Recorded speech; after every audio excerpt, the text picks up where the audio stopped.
আসসালামু আলাইকুম। কিছুক্ষণ আগে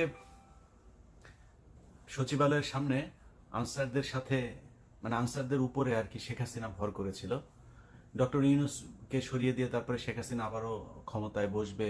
এতদিন শেখ হাসিনার যে চোর বাটপাড়া বাংলাদেশকে চুরি করে রিজার্ভ টিজার্ভ সব শূন্য করে দিয়েছে, তারা আবারও নতুন করে ক্ষমতায় আসার স্বপ্ন দেখছে।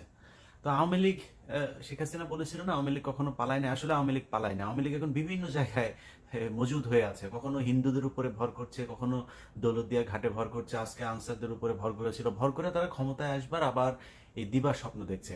এই স্বপ্নটা অবশ্য আওয়ামী লীগ দেখে না। আনসারের যারা আজকে এই জায়গায় এসেছিলেন তারা সহ যাদের যাদের উপরে ভবিষ্যতে আওয়ামী লীগ ভর করার চেষ্টা করবে তাদের ব্যাপারে খুব পরিষ্কার একটা মেসেজ দিয়ে যায়। এটা কোনো বিশ্লেষণ বা কোনো কিছু না, একদম প্র্যাকটিক্যালি যা ঘটছে সেইটা নিয়েই আপনাদেরকে শুধু কিছু নমুনা দিয়ে যায় সামনে। দেখেন, এই গেল 15 বছরে শেখ হাসিনা শুধু নিজে বিপদে পড়ে নাই। শেখ হাসিনা পুরো বাংলাদেশে তার আসলেই তার পক্ষে রাজনীতি করুক, তাকে পছন্দ করুক আর নাই করুক, তার দলের সাথে সম্পৃক্ত তো ছিল। অন্তত ধরেন 1 কোটি মানুষ তার দলের সাথে সম্পৃক্ত ছিল। এর মধ্যে ধরেন কয়েক লক্ষ নেতাকর্মী সরাসরি তার হয়ে কাজ করেছে। এই প্রতিটা নেতাকর্মীকে আপনি বিপদে ফেলেছেন। দেখেন, এই যে মানিক জীবন যায় যায়, এই জীবন যৌবন সব শেষ করার পরে এই বয়সে এসেও তার কত উত্তেজনা দেখেন। চ্যানেল আইতে গিয়ে কি করলো, বিভিন্ন জায়গায় সে সবসময় এত উত্তেজিত থাকে। নিয়ে যায় নাই কিন্তু শেখ হাসিনার সাথে করে। ইভেন দেখেন, পলকের মতো শেখ হাসিনার কোলে কোলে চড়তো যিনি, মা মা বলে ডাকতো, সেই মায়ের বিরুদ্ধে এখন রিমান্ডে যায় আপনার বক্তব্য দিচ্ছে যে তার মাকে সে বলেছিল ক্ষমতা থেকে স্টেপ ডাউন করার জন্য, সেই স্টেপ ডাউন করে নাই, উল্টো তাকে গণভবনে এই ওবায়দুল কাদের মারতে এসেছিল। এটা সে তার রিমান্ডের জবানবন্দিতে বলেছে। এখন এই যে উনি যে 161 দিচ্ছে বা মানে যেইভাবেই দেখ, ইচ্ছায় দেখ অনিচ্ছায় দেখ, দিচ্ছে তো। এখন এটা যে দিচ্ছে, এই মানুষগুলি কিন্তু এতদিন ধরে তার খুব কোলের মধ্যে বসা ছিল।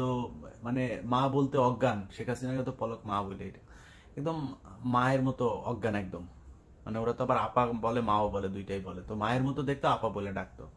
তো এই মা আপাকে এত শ্রদ্ধার জায়গায় রেখে আছে কিন্তু সরে গিয়েছে। কেন সরে গিয়েছে জানেন? কারণ পলক দেখেছে যে আমার আম্মা আমাদেরকে কোনো নোটিশ টোটিস না দিয়ে নিজে ভাইয়া গেল, আমাদেরকে একটু ভাগার সুযোগ দিল না। অতএব এই প্রায় 1-1.5 কোটি যে আওয়ামী লীগের লোকজন, এগুলোকে কিন্তু শেখ হাসিনা বিপদে ফেলে গিয়েছে। আপনারা আজকে যারা আছেন, শেখ হাসিনার গত এই পর্যন্ত আমার চোখে পড়েছে 2টা ফোন রেকর্ড। সে বাংলাদেশে বিভিন্ন তার নেতা কর্মীদের সাথে একটা কথা বলছে কার সাথে, বরগুনাতে এক আওয়ামী লীগের নেতার সাথে। ওই নেতা তো মনে করেন ফোন, শেখ হাসিনার ফোন পায় ওর কাপড় টাপড় খুইলা না পারে, উত্তেজনায় শেষ। তো এই এত উত্তেজিত সেই নেতা, সে ওই লেভেলের না, শেখ হাসিনার ফোন রিসিভ করার মতো না, কিন্তু তাকে ফোন করেছে। এটাতেই তার মনে করেন স্বপ্নদোষ হয়ে যাওয়ার অবস্থা। তো কেন শেখ হাসিনা তাকে ফোন করছে? কারণ শেখ হাসিনার এখন ওই জায়গাতেই ভর করতে হবে। উপর লেভেল তো সব মনে করেন আটক, এখনো ক্যান্টনমেন্টে, জেলখানায়, নানানভাবে নানান দিকে দেশ থেকে বের হয়েছে কিছু। এখন তো এই মিড লেভেলে এসেই তো তাকে কথা বলতে হবে। জেলা সভাপতি, উপজেলা সভাপতি, এই লেভেলের আওয়ামী লীগ নেতাদের সাথে তদ্দার কথা বলতে হবে। কিন্তু ওই ব্যক্তির যে উত্তেজনা আমি দেখলাম, এই ধরনের উত্তেজনা কিন্তু অনেকের ভেতরে হইতে পারে। সো উত্তেজনা করে, জামা কাপড় নষ্ট না করে, একটা জিনিস শুধু মাথায় দিয়ে রাখি, শেখ হাসিনা আপনাদেরকে উস্কানি দিয়ে আপনার জীবন নিরাপত্তাহীন করে তুলছে। শেখ হাসিনা সে নিজেও জানে সে যে ক্ষমতায় আসতে পারবে না। কেন জানেন?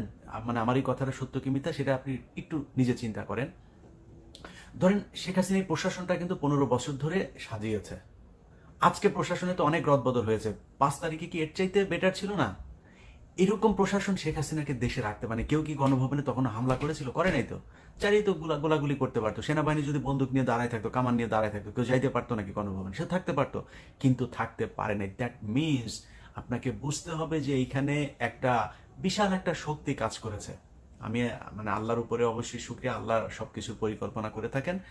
তো বিশাল একটা শক্তির মাধ্যমে কিন্তু শেখ হাসিনার পতনটা হয়েছে। এত সহজে মনে করার কোনো কারণ নাই। ডক্টর মোহাম্মদ ইউনূসকে ছাত্ররা মারামারি করে তারপরে গণভবন দখল করে ফেললো, আর ডক্টর মোহাম্মদ ইউনূস বসে পড়লো।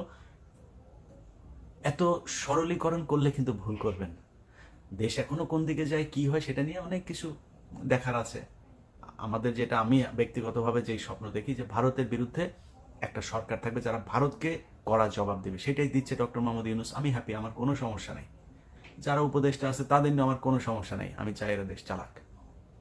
তো ধরেন এই সরকারটাকে যে 5 তারিখে তারা সরাইতে পারেনি, এখন আজকে এসে আরেক মাসের 5 তারিখ হইতে যাচ্ছে, তখন আনসারদেরকে দিয়ে সচিবালয়ে অঘটন ঘটায় সরকার পতন করে ফেলবে, এই স্বপ্ন কিন্তু দেখা কাপড় চোপড় নষ্ট করেন না।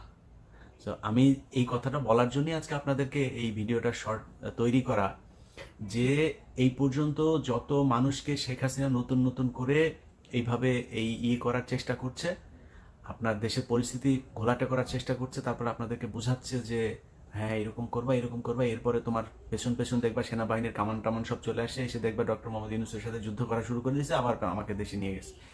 এই স্বপ্ন যাদেরকে দেখাচ্ছে তাদের জন্য এই কথাগুলো বললাম, যে শেখ হাসিনা না অবস্থা দেখেন না, ভারতেও কি হয় সেটাও দেখেন।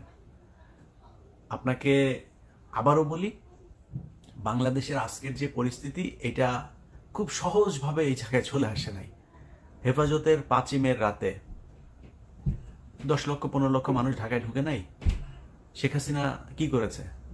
হোয়াই নট 4 তারিখ রাতে সেটা করলো, হোয়াই নট 5 তারিখ দিনে সেটা করলো? করে নাই কেন? কিসের জন্য করে নাই? কিছু একটা আছে, ব্যাপার কিছু একটা আছে, সেগুলো নিয়ে বিস্তারিত আলাপে যাইতে চাই না। আলাপ একটাই, সেটা হচ্ছে আপনার উপরে যেন আওয়ামী লীগ আর ভর করতে না পারে, এই ব্যাপারে খুব সাবধানে থাকতে হবে। আপনি ব্যক্তিগতভাবে ক্ষতিগ্রস্ত হবেন, আনসারে চাকরি করেন, তারপরে হিন্দু যারা এর আগে ভর করতে দিয়েছিলেন আওয়ামী লীগকে, আপনাকে এলাকায় ফিরে যেতে হবে, আপনার এলাকায় মুসলমানদের সাথেই আপনাকে থাকতে হবে। সো তাদের সাথে সম্পর্কটা কেমনে ভালো করা যায় সেই ব্যবস্থা করেন। আমরা মিলেমিশে সম্প্রীতি নিয়ে থাকতে চাই। হিন্দুরা আমার ভাই, আনসাররা আমার ভাই, পুলিশ আমার ভাই, সবাই আমার ভাই। যারা সরাসরি হত্যাকাণ্ডের সাথে সম্পৃক্ত না হয়েছেন তাদের কোনো সমস্যা হবে না, আপনারা মেনে নেন। এটা মেনে যদি না নেন তাহলে পরিস্থিতি আরো ভয়ানক হবে, আরো খারাপ হবে। আজকে যে আনসারে গিয়েছেন, আপনাদের তো এখন ক্যামেরা ফুটেজ দেখে দেখে আপনাদের বিরুদ্ধে ব্যবস্থা নেবে, কি করবেন? আপনাদের বস এসে বাঁচাবে? আপনার বসের সমস্যা আছে? আপনাদের যারা এগুলো করছে তারা কিন্তু সবাই শান্তিতে আছে। শেখ হাসিনা প্লেনে চলে গেছে তার পরিবারের লোকজনকে নিয়ে, আপনাদের কথা চিন্তাও করে নাই। তো এটা বোঝা উচিত যে যেই শেখ হাসিনা আপনাদেরকে একটা, সে তো তার ছেলেকেও ফোন করে বলতে পারতো যে তোমার ফেসবুকে একটা পোস্ট করো, করে বলো যে অবস্থা এরকম, সবাই যেন যার যার মতো শেষে গা ঢাকা দেয়, বা তারা কয়েকজনকে ফোনও করতে পারতো। মানে আনিসুল হকের মতো চামচা, সালমান এফ রহমানের মতো চামচা পর্যন্ত ধরা খেয়ে গিয়েছে। আপনি বুঝতে পারছেন? যেটা শেখ হাসিনা শেখ রেহানার মূল ক্যাশিয়ার, এই সালমান এফ রহমান আর এস আলম, এই দেশ থেকে যাইতে পারেনি, ধরা পড়ে গেছে। আপনি বুঝতে পারছেন যে আপনার অবস্থান কোথায় এই শেখ হাসিনার কাছে? সে বাংলাদেশে তার বাপের হত্যার প্রতিশোধ নিতে এসেছে, বাংলাদেশকে সে আরেক দেশের হাতে তুলে দেওয়ার জন্য এসেছিল, বাংলাদেশ গড়তে সে আসে নাই। এক একটা প্রকল্প, এই যে দেখে যাদের অনেকেই বলে থাকেন যে অনেক উন্নয়ন হয়েছে এই সেই, আর একটা উন্নয়ন কি? শেখ হাসিনার বাপের টাকা দিয়ে হয়েছে, আমার বাপের টাকা দিয়ে হয়েছে, তোমার বাপের টাকা দিয়ে হয়েছে, শেখ হাসিনার বাবার টাকা দিয়ে নেই। শেখ হাসিনা এখানে এক এক প্রকল্প থেকে 5 বিলিয়ন 10 বিলিয়ন করে তারা হাতিয়ে নিয়েছে। দেখেন সব শেষ, এই যে নিজেরা পোড়ায় কান্দাকাটি করলো, মেট্রো রেল টেল সব পুড়িয়ে দিয়েছে, এই সেই বললো, বলে তারপর কি করলো? সেটাকে ঠিক করতে 1 বছর সময় লাগবে, 300 কোটি টাকা লাগবে, ধরা শেষ। মানে ক্ষয়ক্ষতির পরিমাণ জানা শেষ, 300 কোটি টাকা খরচ হবে। কয়দিন হলো? 20 দিন হয়েছে। ইউনূস সরকার মেট্রো রেল আজকে থেকে চালু করেছে, 300 কোটি টাকা লেগেছে। তো এইভাবেই লুটপাট হয়েছে গত 15 বছরে। এক রূপপুর পারমাণবিক কেন্দ্র থেকে $5 বিলিয়ন নাই। তো এটার জন্য আপনার মাথায় রাখতে হবে যে শেখ হাসিনা এই দেশ গড়তে আসে নাই, এই দেশ ধ্বংস করতে এসেছে। ও এই দেশের শত্রু, এটা মাথায় রেখেন। আর নিজের প্রতি খেয়াল রেখেন, আন্দাজে আওয়ামী লীগকে ভর করতে দিয়েন না। আল্লাহ হাফেজ।